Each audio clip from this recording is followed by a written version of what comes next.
esteja convosco. Proclamação do Evangelho de Jesus Cristo segundo João. Glória a vós, Senhor. Naquele tempo, disse Jesus: as minhas ovelhas escutam a minha voz, e eu as conheço e elas me seguem.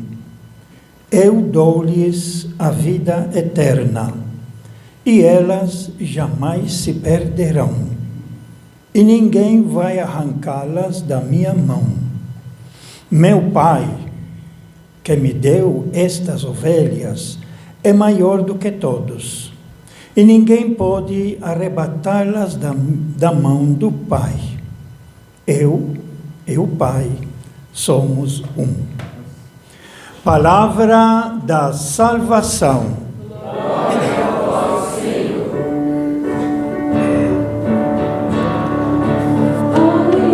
Aleluia, aleluia, aleluia, aleluia,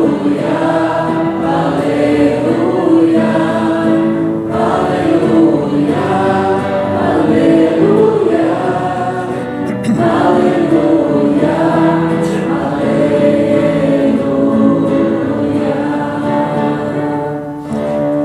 Que estas palavras sirvam para o perdão de todos os nossos pecados. Amém. Podemos ficar sentados. A igreja nos apresenta todo ano, no quarto domingo da Páscoa, seja o ano A, ano B ou ano C, que estamos neste ano, ela nos apresenta esse domingo que é conhecido como Domingo do Bom Pastor. No ano A, ela escolhe o primeiro pedaço do capítulo 10, que é o capítulo do Bom Pastor. No ano B, ela escolhe mais um texto, e agora no ano C, esse pequeno texto de hoje, de 27 ao 30, do capítulo 10 do Evangelho de São João. É bom a gente perceber e ler em casa depois o capítulo todo. Aliás, é bom começar pelo capítulo 9. Porque o capítulo 9 e 10 são uma coisa só, não dá para separar. O capítulo 9 é aquele capítulo onde Jesus cura o cego de nascença. E a partir daí ele vai ouvir a voz do pastor e vai seguir o pastor, que é Jesus, e é por isso que ele é reprimido pelas autoridades judaicas e pelos fariseus. Ele é expulso, o cego de nascença. E aí que Jesus entra no capítulo 10, onde a parte central dele é a frase básica, fundamental: eu vim para que todos tenham vida e a tenham em abundância. Portanto, esse é o centro, o verso central de todo o Evangelho de João, a razão pela qual Deus Pai mandou o seu próprio Filho como missionário, como apóstolo enviado, para se encarnar, se tornar humano no meio de nós, e como nós humanos, viver conosco e mostrar o caminho que Deus deseja para todo o seu povo, para toda a sua criação. O projeto está em Jesus, o enviado do Pai. No texto de hoje, ainda com essa ideia do pastor que tem as suas ovelhas, ele, nesses 4 versículos, vai dizer: as minhas ovelhas. Portanto, tem outras ovelhas que não querem pertencer a este pastor.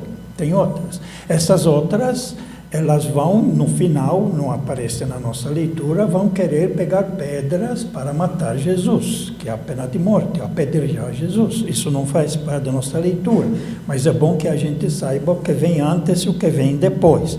Então, as minhas ovelhas, quer dizer, as ovelhas que seguem, escutam a minha voz. Escutam a minha voz. A voz de Jesus, é todo o seu projeto. Aquilo que é na ceia, ele disse: façam isso em memória de mim. A minha voz é todo o ensinamento e todo o exemplo de Jesus, é todo o projeto de Jesus, que seguem, portanto, essa voz de Jesus. Mas veja bem, as minhas ovelhas escutam a minha voz. O que está por trás desse verbo escutar? Imaginamos um pouquinho, a gente está num lugar fechado, grande, onde tem muitas e muitas ovelhas que vão lá para ficar abrigados dos perigos da noite, aonde tem vários pastores, e cada pastor trazia para esse lugar, chamado aprisco, trazia suas ovelhas. As ovelhas ficam todas misturadas dentro desse aprisco, e os pastores ficam vigiando, principalmente contra os lobos, para defender as ovelhas. Dormem a noite inteira todas as ovelhas, 1000 ovelhas. Cada pastor tem as suas ovelhas, 50, 100, 150. De manhã cedo, o pastor se levanta e faz um sinal, um assobio. Esse sinal, as ovelhas que conhecem esse pastor, que são desse pastor, elas levantam e saem atrás dele, somente elas. As outras ficam lá. Mas vai chegar a vez delas, porque o outro pastor, o segundo pastor, quando vê que o primeiro já saiu com suas ovelhas, ele faz o seu sinal, o seu assobio diferente do primeiro. A voz dele é diferente do primeiro. E as ovelhas que pertencem a esse segundo pastor, elas saem atrás do segundo pastor. E ele vai levá-los para comer a grama. E aí ficar expostos ao sol, tomar banho de sol, e tem água para poder beber. Assim, interessante essa comparação, porque nós temos vários pastores, cada pastor tem o seu sinal, tem o seu projeto, tem a sua caminhada, e aqueles que pertencem ao pastor, que é Jesus, eles o seguem. Então, as minhas ovelhas, entre tantas ovelhas, tem aquelas que seguem Jesus.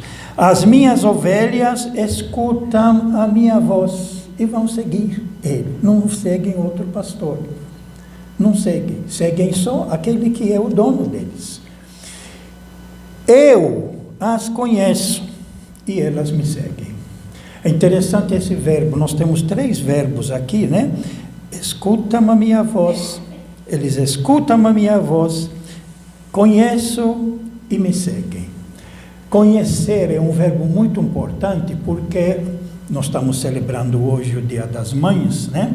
E uma das coisas que a mãe sabe com certeza, ela conhece cada filho e cada filha com suas especificidades, com suas características. Ela conhece cada filho mais do que o próprio filho se conhece. Porque ela carregou, viu nascer, acompanhou, sabe dos sentimentos, sabe dos problemas, sabe das fragilidades. Assim como a mãe conhece bem o seu filho, assim Jesus, o bom pastor, ele conhece cada um daqueles que o escutam, e é por isso o seguem, querem seguir esse bom pastor. Eu dou-lhes a vida eterna, e elas jamais se perderão. A vida eterna é definida no Evangelho de João, um pouquinho mais tarde, no capítulo 17. Aqui, vida eterna no Evangelho de João não tem nada a ver com depois da morte. Não tem nada a ver depois do cemitério. No Evangelho de João, a vida eterna ele define. Na última vez que ele fala vida eterna no Evangelho, muitas e muitas vezes fala disso. E ele define ela, a vida eterna, no capítulo 17, versículo 3, onde ele diz: pois a vida eterna é esta, que te conhecem o Pai, único e verdadeiro, e conhecem ao seu Filho, Jesus Cristo. Portanto, a vida eterna para o evangelista João é que todos possamos conhecer ao Criador, ao Pai. E se nós conhecermos ao Criador e aceitamos como Deus único e verdadeiro, nós vamos viver com certeza como irmãos, que é o projeto que Jesus Cristo nos trouxe. Somos todos filhos do mesmo Pai. E por isso nós temos uma tarefa muito importante na vida que Deus nos deu, de vivermos na fraternidade, vivermos em paz, vivermos em comunhão uns com os outros. Esse que é o projeto de Jesus. E quem segue esse projeto de Jesus, quem escuta a voz de Jesus, ele vai exatamente viver de acordo com o ensinamento, de acordo com o seu exemplo. Então, eu dou-lhes a vida eterna e elas jamais se perderão. Lógico que não vão se perder, porque eles vão viver em fraternidade, vão viver em comunhão. Na comunhão com Jesus, ninguém passa fome, ninguém passa miséria. E a ideia que é transmitida para nós, na segunda leitura, tirada do livro do Apocalipse, por isso estão diante do trono de Deus, eles prestam culto dia e noite no seu templo, e aquele que está sentado no trono os abrigará na sua tenda. Nunca mais terão fome, nem sede, nem os molestará o sol, nem algum calor ardente, porque o Cordeiro, que no Evangelho é chamado Bom Pastor, porque o Cordeiro está no meio do trono, será o seu pastor, e os conduzirá às fontes da água da vida, e Deus enxugará as lágrimas dos seus olhos. Isso que é transmitido no próprio livro do Apocalipse sobre os novos céus e novas terras, onde é mostrado na nossa leitura dos Atos dos Apóstolos, que nós lemos nesses dias que passaram, onde nós lemos a leitura aqui dizendo, e entre eles não havia necessitados, porque aqueles que tinham os seus bens, colocavam aos pés dos apóstolos, que dividiam tudo para cada um receber aquilo que precisava receber, cada um de acordo com a sua necessidade. E entre eles ninguém passava necessidades.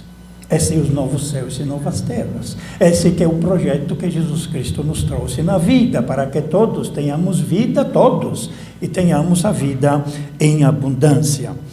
Aí ele continua, meu Pai que me deu estas ovelhas é maior do que todos. Isso mostra exatamente que no Apocalipse coloca aquele que está sentado no trono, que é o Pai. E junto com ele tem o Cordeiro ressuscitado. Gostei da fotografia que eles colocaram aqui, não sei se está aí, no início, onde tem o pastor carregando a ovelha, e as outras ovelhas o seguem, mas se olhar a sua mão aqui, ela tem o furo na mão, que é representada por esse círio pascal aqui, esses cravos, que são os problemas da vida, que são a perseguição que ele enfrentou, que são as dores que continuam existindo no mundo, que somos chamados para ajudar a curar. As chagas de Jesus. Jesus ressuscitado é com chagas. Jesus ressuscitado sem chagas é uma ilusão, é um engano. A vitória de Jesus carrega com ela o sacrifício da cruz, e para continuar esse compromisso dos seguidores de Jesus, de continuar sarando e curando as chagas da humanidade. Então, meu Pai que me deu estas ovelhas é maior do que todos, e ninguém pode arrebatá-las da mão do Pai. Quem escolheu a sua vida de seguir Jesus pertence ao Pai, por isso que termina dizendo, eu e o Pai somos um. Porque Jesus exatamente veio para mostrar para aqueles que aceitam seguir Jesus, eles assumiram um compromisso de vida. E aqui que aparece um pouco a explicação da nossa primeira leitura, onde Paulo, antigamente, na primeira parte chamada Saulo, converteu-se. Quer dizer, ele era convencido de estar cumprindo a vontade de Deus, inclusive quando decidiu perseguir os primeiros cristãos, que não seguiram mais vários princípios e ensinamentos do Antigo Testamento, e Saulo convencido que eles estão fora da lei, ele começou a persegui-los. Mas caiu do cavalo, como diz até o próprio texto, porque ao receber e ao perceber naquela palavra que a voz do céu dizia: Saulo, por que me persegues? Aí caiu a ficha. Como é que você acredita em Deus e persegue seus irmãos? E quer levá-los na prisão? E quer condená-los à morte? Que fraternidade é essa? Que Deus é em que você acredita? Que massacra os seus irmãos. Aí fez uma grande revisão e seguiu Jesus Cristo. E agora, na nossa leitura de hoje, o que vai aparecer? Paulo e Barnabé, eles vão levar, o que vão levar? Vão levar a palavra de Deus às nações, a todos os outros que não eram judeus. Mas o primeiro lugar que eles seguiam era a sinagoga, onde os judeus, irmãos deles, se reuniram. E lá que pregavam a palavra de Deus. Não é o Antigo Testamento, não é a Sagrada Escritura. A palavra de Deus, quer dizer, Jesus Cristo. Agora eles anunciam Jesus Cristo, eles anunciam esse bom pastor, eles anunciam essa novidade, a boa nova que Jesus nos trouxe do Pai. Mas aí tem a perseguição, tem a recusa. A maioria dos judeus aceitam, os outros têm inveja, assim como tiveram inveja com Jesus, quando diz Pilatos bem sabia que os judeus, as autoridades, queriam entregar Jesus em suas mãos para crucificá-lo por inveja. E a inveja vai aparecer agora na nossa primeira leitura, onde com o sucesso grande das conversões dos judeus, assumindo agora o projeto de Jesus, eles ficam com inveja, começa uma grande perseguição. Porém, eles não vão se desanimar. Eu queria ainda, a última parte da minha pregação aqui, fazer referência um pouquinho ao nosso novo pastor, que é o Papa Leão. Leão XIV, que tomou esse nome, mas eu quero destacar um pouquinho aquilo que ele falou no primeiro discurso dele, quando nós todos ansiosos, aguardando quem vai ser o nosso Papa, apareceu e após saudar todo mundo, ele fez um pequeno discurso, e eu quero destacar algumas coisas nesse pequeno discurso. Primeira coisa que ele faz: que a paz esteja convosco, que é a mesma palavra que Jesus falou 3 vezes quando ele marcou a sua presença com os discípulos, enquanto estavam com portas trancadas, após, no mesmo dia que Madalena, na parte da manhã, ela foi lá no túmulo e descobriu que o túmulo estava vazio, foi contar aos discípulos, 2 foram visitar o túmulo, confirmaram que não estava lá, Pedro admirou, João acreditou. Depois a própria Madalena encontrou com os 2 anjos, perguntando para eles: aonde colocáramos o Senhor? Aonde colocáramos o Senhor? Depois virou e encontrou um homem pensando que era o jardineiro. E ela vai reconhecer quem é esse jardineiro a uma palavra, que o jardineiro, que era Jesus, falou para ela: Maria. Aí, meu Senhor, Rabuni, meu mestre, ouviu a voz, reconheceu. Essa é a voz do pastor. Então, 3 vezes, quando Jesus aparece, fala essa palavra: a paz, que o Papa falou para todo mundo, a paz esteja convosco. Depois ele vai dar um destaque especial para a paz. Também eu gostaria que esta saudação de paz entrasse em vosso coração, alcançasse vossas famílias e todas as pessoas. A paz é dada para todo mundo, deve ser dada para todo mundo. Onde quer que estejam, a todos os povos, a toda a terra, a paz esteja convosco. Esta é a paz do Cristo ressuscitado. Uma paz desarmada. Quem chega com as armas não é paz que quer, dominação. Dominação. paz desarmada e uma paz desarmante, quer dizer, que consegue desarmar o outro que tem ainda intenção de guerra. Humilde, paz humilde e perseverante, que provém de Deus. Deus que nos ama a todos incondicionalmente. Mais tarde ele continua seu discurso e diz assim: Deus nos quer bem. Deus nos quer bem. Deus nos ama a todos. O mal não prevalecerá. Estamos todos nas mãos de Deus. Portanto, sem medo, unidos, mão na mão com Deus e entre nós, sigamos adiante.